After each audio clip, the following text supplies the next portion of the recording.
আজ মিনির জন্মদিন। মন্টু ঠিক করল সে মিনিকে তার জীবনের সেরা উপহারটা দেবে, কিন্তু পকেটে তো একটা ফুটো পয়সাও নেই। অগত্যা মন্টু এক কঠিন সিদ্ধান্ত নিল।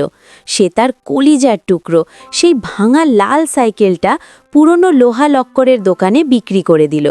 সাইকেলটা দিয়ে আসার সময় মন্টুর বুকটা ফেটে যাচ্ছিল। সাইকেল বিক্রির সেই সামান্য টাকা দিয়ে মন্টু কিনল একটা তাজা গাঁদা ফুলের মালা। দামি উপহার কেনার সামর্থ্য তার নেই, কিন্তু এই মালায় আছে তার খাঁটি ভালোবাসা। বুক ভরা আশা নিয়ে মন্টু পৌঁছালো মিনির বিশাল রাজপ্রাসাদের সামনে। ওরে বাবা, চারদিকে সব দামি দামি গাড়ি আর বড়লোক মেহমানদের ভিড়। মন্টু যেই না গেট দিয়ে ঢুকতে যাবে, অমনি এক বিশাল বডিগার্ড দারোয়ান তাকে আটকে দিল। কালো চশমা পরা সেই দারোয়ান মন্টুর দিকে তাকিয়ে এমন ভাব করল যেন সে কোনো পোকা দেখছে। মন্টু মিনির জন্য আনা ফুলের মালাটা এগিয়ে দিল, কিন্তু নিষ্ঠুর দারোয়ান সেটা হাতে না নিয়ে এক ধাক্কায় রাস্তায় ছুঁড়ে ফেলে দিল। মন্টু ধুলোয় গড়িয়ে পড়া মালাটার দিকে তাকিয়ে রইল।